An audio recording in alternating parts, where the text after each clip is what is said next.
Friends சின்ன serial next episode review பார்க்கலாமாங்க. இங்கே காவியா கிட்ட போயிட்டு இங்கே போஸும் ரொம்பவே குடிச்சிக்கிட்டு தகராறு பண்ணிக்கிட்டு இருக்காங்க. இதை பார்த்துட்டு ஈஸ்வரியும் தாமரையும் டேய் போஸ் என்னடா பண்ணிக்கிட்டு இருக்க, கிறுக்குத்தனமா எதனா பண்ணி வச்சிட போறடா, வெளியே வாடா அப்படின்னு சொல்லிட்டு எவ்வளவோ கூட்டு பார்க்குறாங்க.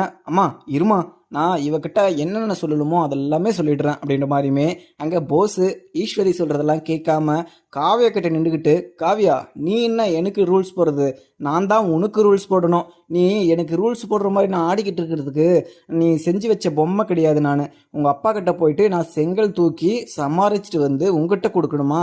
இனிமேலாம் அதெல்லாம் நடக்காது. நான் இதே மெத்தையில் தான் படுப்பேன், நான் இந்த ரூம்லேயே தான் இருப்பேன், நான் சொல்கிற மாதிரி தான் நீ இருக்கணும். அதே மாதிரி இது மாதிரி சுடிதார்லாம் நீ போடவே கூடாது அப்படின்னு சொல்லிட்டு அங்கே கண்டிஷன் எல்லாம் போட்டுக்கிட்டு இருக்காங்க. உடனே இங்கே போஸை பார்த்து, என்னடா குடிச்சிட்டு வந்து தகராறு பண்ணிக்கிட்டு இருக்கியா?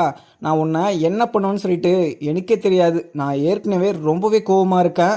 பேசாமல் போயிடு. மாம்பழ நீ எங்கே படுத்துக்கிட்டு இருக்கியோ அங்கே போயிட்டு படுக்கிறியா, இல்லை நீ பிரச்சனையை தூக்கி ஜோபியில் விட்ட மாதிரி நீ பேசிக்கிட்டு இருந்தனா உன்னை நான் என்ன பண்ணுவேனே தெரியாது அப்படின்ற மாதிரியுமே காவியை வந்து வார்னிங் கொடுக்குறாங்க.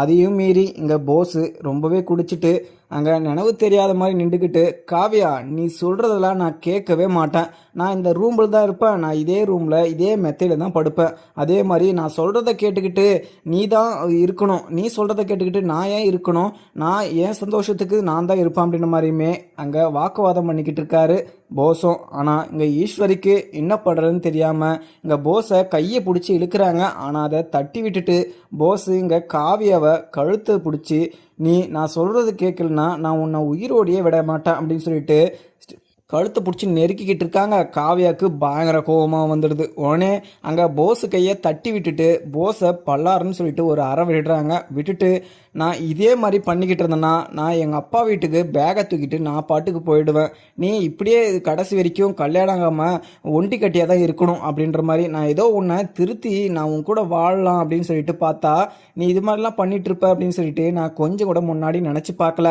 ஆனால் நீ அந்த மலர் அக்காவோட வாழ்க்கையை கெடுத்ததும் இல்லாமல் அது தெரிஞ்சுமே நான் உன்னை கல்யாணம் பண்ண பார்த்தியா, என்ன சொல்லணும், நான் உன்னை திருத்தணும் அப்படின்னு சொல்லிட்டு பார்த்தேன். ஆனால் உன்னை திருத்தவே முடியாத ஜென்மமாக இருக்க. நான் எங்கள் அப்பா கிட்ட போயிட்டு உன்னை பற்றின விஷயம் எல்லாமே சொல்லி உன்னை கேஸ் கொடுத்து உள்ளத்தலன்னா பாரு அப்படின்னு சொல்லிட்டு காவியாவும் அங்கேருந்து கிளம்பிடுறாங்க. இதை கேட்டதும் ஈஸ்வரிக்கு கொஞ்சம் பதட்டமாகவே இருக்குது. போஸை எதனா பண்ணி வச்சிடுவாளா காவியா அப்படின்னு சொல்லிட்டு அங்கே ஈஸ்வரியும், காவியா அவன் சொல்கிறதெல்லாம் எதுவும் எடுத்துக்காத, அவன் ஏதோ போதையில் உலர்ட்டிக்கிட்டு இருக்கான், நீ எதுவுமே அவங்க அப்பா கிட்ட எதுவும் சொல்லிட்டு போகிற அப்படின்னு சொல்லிட்டு கெஞ்சிக்கிட்டு இருக்காங்க ஈஸ்வரியும். அதுக்கப்புறம் காவியா எதுவுமே கேட்காம கிளம்புறாங்க. காவியா நீ இங்கேருந்து போனோன்னா என்ன உயிரோடையே பார்க்க முடியாது, நான் இங்கே தூக்கு மாட்டிட்டு செத்துடுவேன் அப்படின்ற மாதிரியுமே ஈஸ்வரி சொல்கிறாங்க.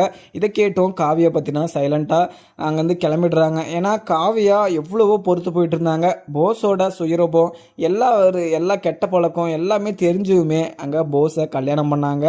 அது தெரிஞ்சு கல்யாணம் பண்ணி போஸை திருத்தி சந்தோஷமாக சேர்ந்து வாழணும் அப்படின்ற மாதிரிலாம் நினச்சிட்டு இருந்தாங்க காவியா.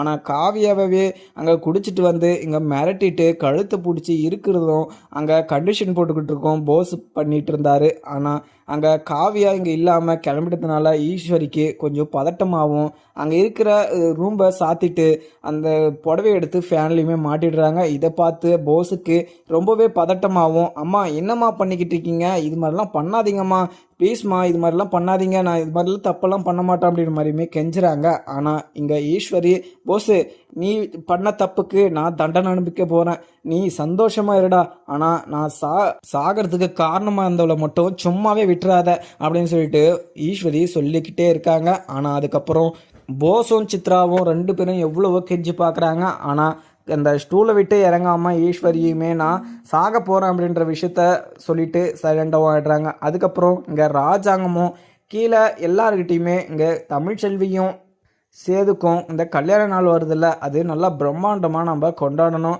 அதுக்கான ஏற்பாடை நம்ம இப்போவே பார்த்திங்கன்னா அரேஞ்ச் பண்ணி வச்சிடணும். ஏன்னா கிட்ட நம்மளுக்கு அது மாதிரி ஆளுங்கள்லாம் கிடைக்க மாட்டாங்க. நிறைய கச்சேரி அது மாதிரியெல்லாம் நம்ம அரேஞ்ச் பண்ண வேண்டியதாக இருக்குது. அதே மாதிரி 10 கல்யாணம் ஜோடிகளுக்கு நம்ம கல்யாணம் பண்ணி வைக்கணும்.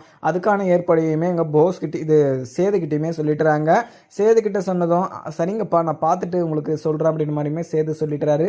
தமிழ்ச்செல்வியும் அங்கே ஒரே ரூமுக்குள்ளே சேதுவும் 2 பேரும் நின்றுக்கிட்டு இருக்காங்க. அங்கே ஒரே மெத்தையில் நம்ம படுத்துக்கலாம் அப்படின்ற மாதிரியுமே சேது சொல்லுவார்.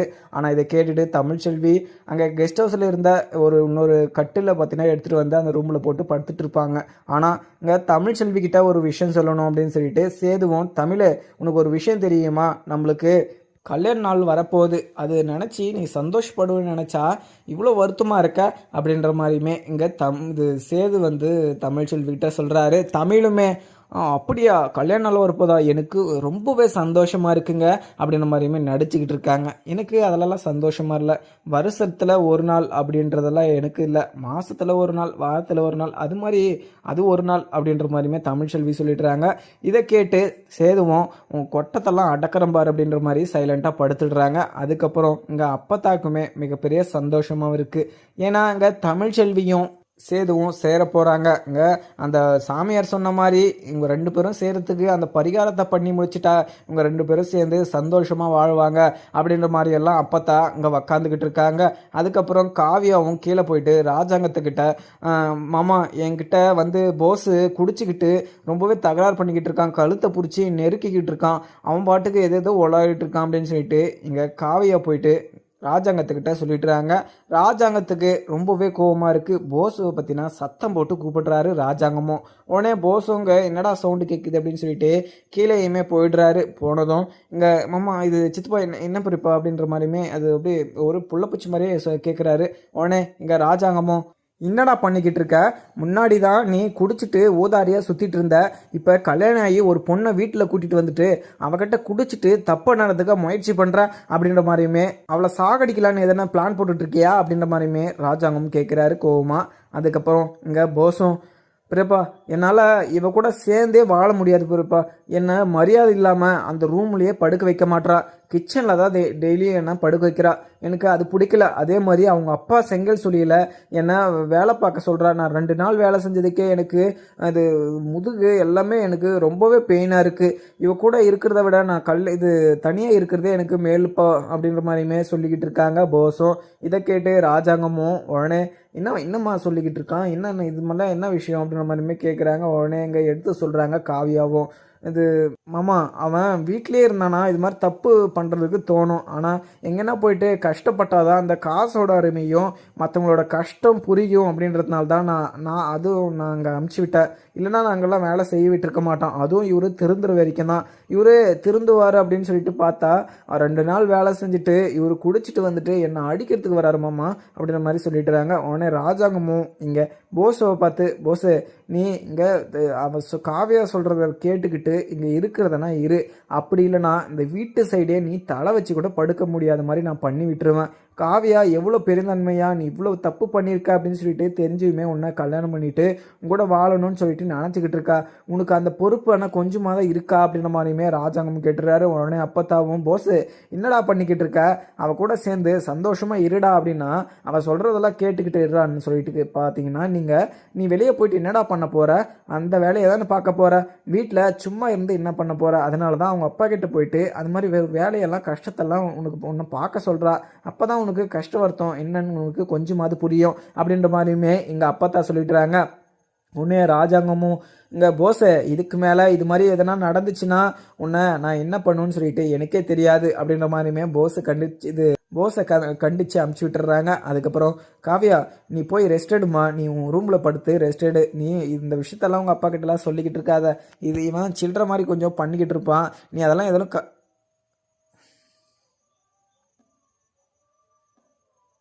அதெல்லாம் எதுவும் காதில் போட்டுக்காத அப்படின்ற மாதிரியுமே ராஜாங்கம் சொல்லிடுறாரு. சரிங்க மாமா, நான் இந்த விஷயத்த உங்ககிட்ட சொல்லணும் அப்படின்னு சொல்லிட்டு எனக்கு தோணுச்சு, நான் இந்த விஷயத்த எங்கள் அப்பா கிட்டேயும் எங்கள் அம்மா கிட்டேயும் தான் இந்த விஷயத்த சொல்லியிருப்பேன், ஆனால் நீங்கள் இந்த விஷயத்தில் கரெக்டான ஒரு முடிவு சொல்லுவீங்க அப்படின்னு சொல்லிட்டு தான் நான் இந்த விஷயத்த உங்ககிட்ட சொன்னோம் மாமா. சரிங்க மாமா நான் வரேன் அப்படின்ற மாதிரியுமே கிளம்பிடுறாங்க. அதுக்கப்புறம் இங்கே சேதுவும் கருப்பை கூப்பிட்டுக்கிட்டு இங்கே கொஞ்சம் கடை வரையும் போயிட்டு வரலாம் வா கருப்பு அப்படின்ற மாதிரி இது கருப்பை கூட்டிகிட்டு கிளம்பிடுறாங்க. தமிழ்ச்செல்வியும் அங்கே காலேஜுக்கு கொஞ்சம் லேட் ஆகிடுச்சு, இன்றைக்கி தூங்கி எழுறதுக்கே ஒரு மாதிரியே இருக்குது, இந்த வீட்டில் லேட்டாக எழுற மாதிரி இருக்குது அப்படின்ற மாதிரியுமே டக்கு டக்குன்னு ரெடி ஆகிட்டு அங்கே கிளம்பிடுறாங்க. மலருமே இங்கே படிக்கிறதுக்காக ரெடி ஆகிட்டு அவங்களுமே கிளம்பிடுறாங்க. அதுக்கப்புறம் கிளம்புற போது எங்கள் அப்பத்தாவும் என்ன மலரே கிளம்பிட்டியா, என்ன சாப்பிட்றியா அப்படின்ற மாதிரி கேட்குறாங்க. சரிங்க அப்பத்தா, நான் சாப்பிட்டுட்டேன், நீங்கள் நல்லா சாப்பிட்டுட்டு நீங்கள் வெயிட் பண்ணுங்கள், நான் கூடிய சீக்கிரம் போயிட்டு வந்துடுறேன் அப்படின்ற மாதிரியுமே மலருமே கிளம்பிடுறாங்க. தமிழ்ச்செல்வியும் அப்பத்தா நான் போயிட்டு வரேன் அப்பத்தா அப்படின்ற மாதிரியுமே சொல்லிட்டு கிளம்புறாங்க. தமிழ் நீ பார்த்து இது சூதாரணமாக நடந்து மொல்ல போ, கீழே கல் இது இருக்கான்னு பார்த்து நடந்து போகணும், ஏன்னா இது மாதிரி டைமில் தான் நீ பத்திரமா பார்த்துக்கணும் அப்படின்ற மாதிரியுமே அப்பத்தா அட்வைஸ் பண்ணி அனுப்பிச்சி விட்றாங்க. அதுக்கப்புறம் ராஜாங்கமும் அங்கே உட்காந்துக்கிட்டு இருக்காங்க. தமிழ் நான் காரில் போக வேண்டியதாடா, நடந்து போறியா இல்லை பஸ்ஸில் போறியா அப்படின்ற மாதிரி கேட்குறாங்க. தமிழுமே நான் காரில் தான்மா போகிறேன், நீங்கள் தானே கருப்பு என்னங்கிட்ட சொல்லி என்னை கார்லேயே விட்டுட்டு வர சொன்னீங்க அப்படின்ற மாதிரி கேட்குறாங்க. என்ன சொல்கிற தமிழ், நான் எதுவும் சொல்லலையே அப்படின்ற மாதிரி அங்கே ராஜாங்கமும் சொல்லிடுறாங்க. அதுக்கப்புறம் தமிழுக்கு அப்போ தான் டவுட் வருது, இங்கே சேது தான் இந்த விஷயத்த பண்ணியிருப்பார் அப்படின்ற விஷயம் அப்போ தான் அங்கே தமிழ்ச்செல்விக்குமே தெரிய வருது. அது தெரிஞ்சதும் உடனே இங்கே சேது மேலே கொஞ்சம் தமிழ்ச்செல்விக்கு அன்பும் கொஞ்சம் கூடுதுன்னே சொல்லலாம். ஏன்னா தமிழ்ச்செல்வி நடக்கக்கூடாது நல்லபடியாக பார்த்தினா அங்கே காலேஜுக்கு போயிட்டு வரணும், இங்கே பஸ்ஸுலேயும் அலைஞ்சிக்கிட்டு இருந்தா அவள் வயிற்றில் வளர குழந்த ஆரோக்கியமாக இருக்காது அப்படின்றதுனால கருப்பை சொல்லி அங்கே ராஜாங்கம் தான் சொல்ல சொன்னார் அப்படின்ற மாதிரியுமே இன்ஃபார்ம் பண்ண சொல்லியிருப்பாங்க. கருப்பும் அதே மாதிரி போயிட்டு அங்கே தமிழ்ச்செல்விக்கிட்ட சொல்லிவிட்டு தமிழ்ச்செல்வியை டெய்லியும் இங்கே காரில் கூட்டிகிட்டு வந்து விட்டுட்டு இருக்காங்க. ஆனால் சேது இங்கே தமிழ்ச்செல்வி நல்லா இருக்கணும் அப்படின்னு சொல்லிட்டு பார்த்து பண்ணிக்கிட்டு இருக்காரு. ஒவ்வொரு விஷயமா பண்ணிக்கிட்டு இருக்காரு. அவர் இங்கே ஸ்பீக்கர்லேருந்து அங்கே என்னோட குழந்தை என்னென்ன வயிற்றுக்குள்ளே கேட்கணுமோ அதை அனைத்தையுமே பண்ணிக்கிட்டு இருக்காரு. ஆனால் ஃபஸ்ட்டு அவங்க தமிழ்ச்செல்வி நல்லா இருக்கணும் அப்படின்றதுனால mixie, TV, washing machine, iron box அப்படின்னு சொல்லிட்டு எல்லாமே வாங்கிட்டு வந்து கொடுத்தாரு. ஆனால் தமிழ்ச்செல்வி தான் அங்கே இது வரைக்கும் சேது மேலே இருக்கிற கோபம் குறையாமல் அப்படியே வச்சுக்கிட்டு இருக்காங்க. ஆனால் சேதுக்கு தமிழ்ச்செல்வி மேலே இருந்த கோபமும் போயிடுச்சு, தமிழ்ச்செல்வி கூட சேர்ந்து வாழணும் அப்படின்ற ஒரு மைண்ட் செட்டும் வந்துடுச்சு. அதுக்கப்புறம் இங்கே தமிழ்ச்செல்வியை நான் என் கூட சேர்ந்து வாழ்கிறதுக்கு என்ன பண்ணணுமோ அதை நான் கண்டிப்பாக பண்ணுவேன் அப்படின்ற மாதிரியுமே சேது யோசிச்சுக்கிட்டு இருக்காரு. அதுக்கப்புறம் என்ன, இங்கே தமிழ்ச்செல்வி கல்யாண நாள் வரப்போகுது அப்படின்னு சொல்லிட்டு தமிழ்ச்செல்விக்கு மிகப்பெரிய சந்தோஷமா இருந்தாலுமே இந்த விஷயத்த மனசுக்குள்ளே வச்சுக்கிட்டு சேதுக்கிட்ட ஒரு மாதிரியும் மனசுக்குள்ள ஒரு மாதிரியுமே நடிச்சுக்கிட்டு இருக்காங்க. அதே மாதிரி இங்கே சேதுவும் இதை நோட் பண்ணிடுறாரு. ஏன்னா சேதுக்கு தமிழ்ச்செல்வி என் மேலே ரொம்பவே பாசம் வச்சுக்கிட்டு இருக்காரு அப்படின்னு சொல்லிட்டு சேதுக்கு தெரியும். ஆனால் அதை வெளிக்காட்ட மாட்டா, அதை வெளிக்காட்டுற மாதிரி நான் எதனா ஒரு விஷயம் பண்ணணும் அப்படின்ற மாதிரி தான் யோசிச்சுக்கிட்டு இருக்காங்க. எப்படியோ ஒரு வழியாக இங்கே போஸும் மேலே போயிட்டு இங்கே ஈஸ்வரிக்கிட்ட ஏதோ ஒன்று சொல்லி அங்கே கீழே இறக்கி கூட்டிகிட்டு வந்துடுறாங்க. அம்மா என்னம்மா இது மாதிரிலாம் பண்ணுறம்மா, நீ இந்த மாதிரி முடிவெல்லாம் எதுக்குமா எடுக்கிற, அந்த காவியை போனால் போட்டுமா, அவள் இருந்தால் தான் இங்கே நிறைய பிரச்சனை நடக்கும், என்னம்மா இது மாதிரிலாம் பண்ணிக்கிட்டு இருக்க அப்படின்ற மாதிரியுமே இங்கே போஸ் கேட்குறாங்க. உடனே இங்கே ஈஸ்வரியும் ஏண்டா நம்ம இவ்வளோ கஷ்டப்பட்டது எதுக்கு, இன்னும் 6 மாதம் நீ அவள் சொல்கிறத கேட்டு நடந்துட்டு இருந்தனா அவள் சொத்து அவன் நகைன்னு சொல்லிட்டு எல்லாமே நம்மளுக்கு தாண்டா வந்து சேரும், கொஞ்ச நாளைக்கு நீ பொறுத்து போக மாட்டேடா, ஏண்டா நம்ம எவ்வளோ கஷ்டப்பட்டு இந்த கல்யாணத்தை நடக்கிறதுக்கு நம்ம என்னென்னலாம் பண்ணோம், ஆனால் எதர்ச்சியா கடவுளே இந்த கல்யாணத்தை நடத்தி வச்சாரு. அவங்க இந்த நகையும் அங்கே நிலத்தையுமே அவங்க இந்த காவியாவுக்கு எழுதி வைப்பாங்க. ஏன்னா வேற ஒரு பையனுமே இல்லை, காவியா ஒரே பொண்ணு தான். அது அப்போ காவியாவுக்கு தான் அந்த சொத்தும் அந்த நகை எல்லாமே காவியாவுக்கு தான் வந்து சேரும். நீ ஒரு காலத்தில் நல்லா கோடீஸ்வரனா இருக்க வேண்டி வந்தா, இப்போ நீ அவன் சொல்கிறத கேட்டுக்கிட்டு நடந்துட்டு இருந்தனா உனக்கு எந்த பிரச்சனையுமே இல்லை, அதெல்லாம் நீ கெடுத்து விட்டுருவ போல நீ பண்ணுறதெல்லாம் பார்த்தா அப்படின்ற மாதிரியுமே ஈஸ்வரி சொல்லிக்கிட்டு இருக்காங்க. உடனே இங்கே போஸும் சரிம்மா நான் இதை தெரியாமல் முட்டாள்தனமாக யோசிக்காமல் இது மாதிரி ஒரு விஷயத்த பண்ணிட்டேன், நான் இப்போ என்னம்மா பண்ணுறது அப்படின்ற மாதிரியுமே போஸ் கேட்குறாரு. உடனே இங்கே ஈஸ்வரியும் போஸு நீ பேசாமல் போயிட்டு இங்கே காவியா கிட்ட மன்னிப்பு கேட்டுரு, நான் ஏதோ தெரியாமல் குடிச்சிட்டு இது மாதிரி ஒரு இது காரியத்தை பண்ணிட்டேன், என்னை மன்னிச்சுக்க காவியா அப்படின்னு சொல்லிட்டு மாம்பழம் நீ அவள் என்ன சொல்கிறாளோ அதே கிச்சன்லேயே போயிட்டு படு அப்படின்ற மாதிரியுமே சொல்லிடுறாங்க. உடனே எங்கள் போஸும் இதை கேட்டுட்டு கிளம்பிடுறாங்க. கிளம்பி இங்கே காவியா கிட்டேயுமே போகிறாங்க. காவியா அது நான் உங்ககிட்ட மன்னிப்பு கேட்கணும், ஏன்னா நான் தெரியாமல் போதையில் அது மாதிரி ஒரு விஷயத்த பேசிட்டேன், என்னை மன்னிச்சுக்க காவியா அப்படின்னு சொல்லிட்டு காலில் விழுறாங்க. அதுக்கப்புறம் காவியாவும் நான் உன்னை கூடிய சீக்கிரம் மன்னிச்சிடலாம் அப்படின்லாம் நினச்சிட்டு இருந்தேன்.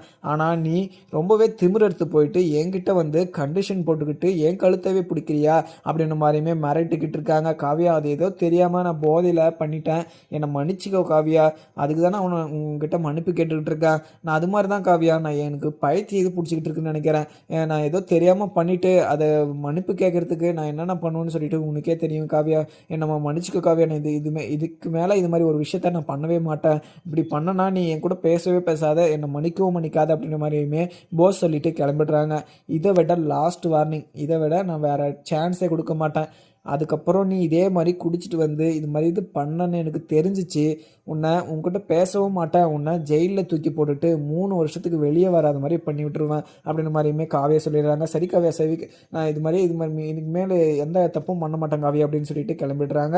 இங்கே ஈஸ்வரியும் இங்கே போஸுக்கு என்னதான் ஆச்சுன்னு தெரியல. அவனை ஒரே பையனாக போயிட்டான். அவன் பொத்தி பொத்தி வளர்த்துட்டு இப்போ போய் செங்கல் தூக்கிறதா பார்க்குற போது எனக்கு ரொம்பவே கஷ்டமாக இருக்குது சித்ரா அப்படின்ற மாதிரியுமே சித்ரா கிட்ட சொல்லிக்கிட்டு இருக்காங்க. அதுக்கப்புறம் என்னன்னு பார்க்கலாமாங்க. வீடியோ பிடிச்சா லைக் பண்ணுங்கள். தேங்க்யூ.